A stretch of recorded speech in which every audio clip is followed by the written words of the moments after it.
There is but one truly serious philosophical problem, and that is suicide, said Albert Camus, the celebrated French author, philosopher, cum journalist. Judging whether life is or is not worth living amounts to answering the fundamental question of philosophy, he said. Abdullah Mohammad Saad's second feature, Rehana Maryam Noor, the first Bangladeshi film in Cannes' official selection ever, poses similar difficult philosophical questions to its audience. Saad's film does not narrate any story of suicide as a philosophical choice. However, zooming deep into the life of Dr. Rehana Maryam Noor, a junior doctor come teacher in a Bangladeshi medical college, the film talks about the life of this young woman who can hardly afford living in today's world anymore, keeping her philosophical and moral stands intact. And with the course of actions that unfold over the few days we watch in the movie, Rehana's obsession with a moral stand leads her to a state of emotional bankruptcy, which is not so different from suicide. The summary, trailer, and discussions on Rehana Maryam Noor are mostly focused around the #MeToo story that forms the fulcrum of the film. The film has a relevant take on the Me Too movement, but let us guarantee you it's much more than that. And we plan to discuss all that with you today. Before moving on, once again requesting your support. Please subscribe. It doesn't cost you anything, but it motivates us to do a lot.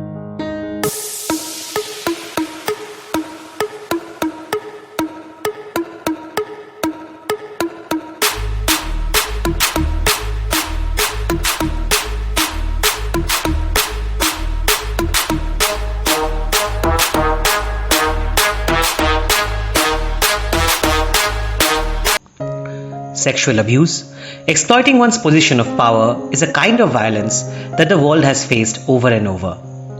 When Dr. Rehana witnesses one of her students facing similar abuse in the cabin next door, her steel-strong ethical code of conduct makes her stand in protest. But the way director Saad narrates this protest is to be noted and understood. The film might not be talking about the violence of sexual abuse only.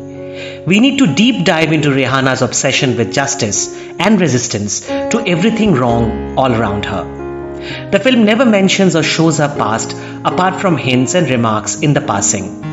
But on a closer look, you realize that this widowed lady might not be standing up in protest here for the first time. We do not know how her husband died. We do not know why she often neglects her daughter Emu. And we do not know whether her frequent confrontations with everyone around is somehow her way of getting back at the unjust past. But we feel that there must have been something which has turned this woman into so cold as if she has nothing to lose. The blue color palette that director Saad uses across the length of the film, even before Rehana comes across the incident of sexual abuse, might be hinting at that. The blue might be talking about the numbness all around. A world which has baselined itself to compromises and violence. It is also about the coldness in Rehana despite her relations, responsibilities, and moral code of conduct. Rehana is a woman who is already tired of the corruption, compromises, and infinite misdoings all around her. And this case of sexual abuse might be another addition to her experiences.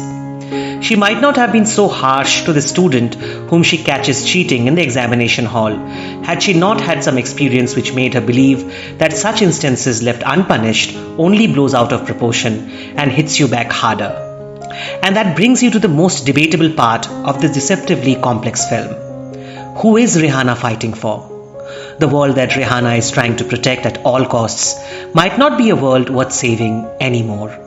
It's a world where supporting the vices of someone close is considered love and correcting the choices and ethical code of the loved ones is considered harsh. It's a world where compromise is chosen over justice as the courageous eventually end up losing a lot.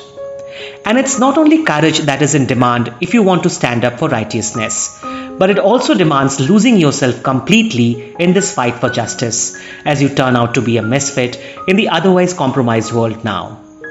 And for a woman, in our part of the world, such fights are every day, every hour affair that soars your exuberance, soaks your passionate involvements, and turns you to be a numb entity. like the color palette of Saad's film, like Dr. Rehana Maryam Noor. Then the question remains, who is Rehana fighting for? Is it for this world which she anyway detests? Is it for the society her daughter will grow up in, the daughter whom she doesn't give enough attention as much as she needs to? Or is it for her own self, as her brother is heard saying? And then, irrespective of whatever reasons she might be holding on to the baton of justice, as if she's the last standing warrior before corruption and misconduct engulfs the entire world, what she's doing is right. Right and pure. And so pure that it is pretty. Early into the film, we watch Rehana knocking at a door, and we do not know who might have locked her inside. Later in the film, we see her knocking hard at the door of a senior male colleague involved in the sexual abuse incident. And the film ends with someone knocking at Rehana, someone whom she has locked now. We won't disclose this amazing climax sequence of the film, but let's just say that this last sequence puts the entire film into a different perspective. Amazingly done, it leaves you at the crossroads of philosophical dilemmas. Rehana, who is striving to open doors for herself and others across the film, ends up in locking someone in the process. End justifies the means, we often say, and here we doubt whether the means justifies the ends or not. Azmeri Haque Badhon gives a brilliant and believable performance in this extremely complex role of Rehana. The camera is almost always on her in the film, hardly facing her directly, but always capturing minute changes in her actions and expressions. Had it not been for this believable performance, a lot of the philosophical dilemmas that the film poses would be diluted in monolithic ideas. Badhon justifies Saad's vision with a measured and matured performance that will get a lot of attention to her future works. Tuhin Tamijul, the cameraman, is the other star of the film, building visuals that keep on adding to the depth of the film. The film is entirely shot indoors, which would have restricted the visual flow of a cinematographer. Tuhin uses the walls and boundaries to create a sense of claustrophobia that instead uplifts the central theme of the film, and in his use of Badhon's reflections, the idea gets further intensified. Lastly, we must mention Afiya Jaima, the little girl that plays Imu, Rehana's daughter. She is great, a warehouse of talent. We don't remember when is the last time we saw such a believable performance from a child actor in a Bengali movie. Something Bengali movies at one time could boast about. It's a distinct art and expertise to fetch performances from child actors bereft of excesses, and director Saad strikes gold here. Take a bow, Team Rehana Maryam Noor, for this beautiful film that reminds of the best in Romanian New Wave. It makes us proud of this achievement in India and West Bengal, along with the audience in Bangladesh. The way Bangladeshi cinema is opening to new horizons, we are certain many more films will represent our neighbours in major international festivals.